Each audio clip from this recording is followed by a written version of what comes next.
চল রাস্তায় সাজি ট্রাম লাইন আর কবিতায় শুয়ে কাব্য। শতবর্ষের ঐতিহ্যের স্মৃতি হিসাবে আজও কলকাতা শহরে টিকে আছে এই ট্রাম। ইতিহাসকে আঁকড়ে ধরে এই ট্রাম 150 বছরেরও বেশি কলকাতার রাজপথে রাজত্ব করছে। তবে অতীতের ঘোড়ায় টানা সেই ট্রাম আজ আর নেই। কলকাতার প্রথম ট্রাম চালানো হয় 1873 সালের 24শে ফেব্রুয়ারি। তখনকার ট্রাম ছিল ঘোড়ায় টানা ট্রাম। প্রথম চালু হয়েছিল কলকাতা শিয়ালদহ থেকে আর্মেনিয়া ঘাট পর্যন্ত। দূরত্ব ছিল 3.9 কিলোমিটার। এই ট্রাম চলার মাঝেই কলকাতা ট্রামওয়ে কোম্পানি লিমিটেড গঠিত হয়। এই কোম্পানির রেজিস্ট্রেশন হয় লন্ডনে। তারপর 1880 সালে 22শে ডিসেম্বর থেকে নতুন রূপে আবার ট্রাম চালু হয়।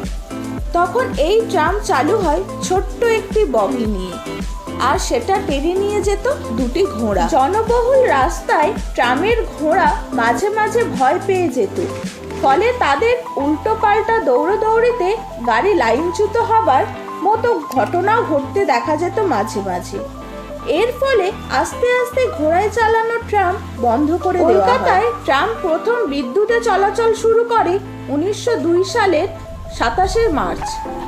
সেই ট্রাম চলাচল শুরু হয়েছিল ধর্মতলা থেকে খিদিরপুর পর্যন্ত। তারপর আস্তে আস্তে 1903 সাল থেকে চালু হয় ধর্মতলা থেকে টালিগঞ্জ পর্যন্ত। এই একই বছরে আরও চালু হয় ধর্মতলা থেকে বেলগাছিয়া ও শিয়ালদহের মধ্যে।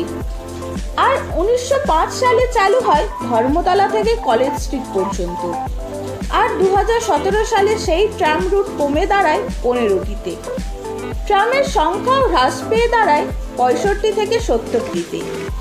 আর লাইনের দৈর্ঘ্য কমে দাঁড়ায় 22 কিলোমিটার, যার দৈর্ঘ্য ছিল একসময় 80 কিলোমিটার। তবু বলতে হয়, এখনও কলকাতার এই ঐতিহ্যবাহী ট্রামে চলার জন্য বিদেশ ও ভারতের বিভিন্ন রাজ্য থেকে ছুটে আসেন পর্যটকেরা এই কলকাতায়। তারা উঠতে চান এই ট্রামে, অনুভব করতে চান ট্রামে চলার এক অদ্ভুত আনন্দকে। সেকাল থেকে একাল বা এখনো ট্রামের গতিবেগ রয়েছে কম, তাই তো অনেকেই ট্রামে চড়তে আনন্দ পান। কলকাতার বহু পর্যটককে এখনো খুঁজতে দেখা যায় ট্রাম। কলকাতা শহরকে ঘুরে দেখতে চাইলে এই ট্রামই হলো একমাত্র উপযুক্ত যানবাহন। গতিধীর হলেও ট্রামের একটি বৈশিষ্ট্য হলো দূষণহীন একটি গণপরিবহন। তাই নতুন করে দাবি উঠেছে কলকাতার এই ঐতিহ্যকে মুছে না দেওয়া। স্বাধীনতার সমসাময়িক ভারতের অন্যান্য শহরগুলি থেকে ধীরে ধীরে ট্রাম যখন উবে যায়, তখন কেবল ট্রাম টিকে থাকে এই মহানগরীর বুকে। কম খরচে নিম্ন ব্যয়ে যান হিসাবে মধ্যবিত্ত ও নিম্নবিত্তের কাছে পরিবহন হয়ে উঠেছিল এই ট্রাম। ফলে একদা কলকাতার সিগনেচার টিউন ছিল 2 কামরার ট্রামের ঘর ঘর শব্দ, আর টুং টুং ঘন্টার ধ্বনি ছিল কলকাতা শহরের চেনা শব্দ। গতি বা ব্যস্ততার কাছে হার মেনে সেই সব শব্দ এখন কোণঠাসা। 2017 সালেও শহরে 25টির বেশি রুটে ট্রাম পরিষেবা চালু ছিল। দুর্ঘটনা আর যানজটের দোহাই দিয়ে ধীরে ধীরে সেই সব রুট বন্ধ হয়েছে। এই মুহূর্তে কলকাতায় মাত্র 2টি রুটে ট্রাম চলাচল করছে। আর যাও বা আছে, ভবিষ্যতে হয়তো সেটাও থাকবে না।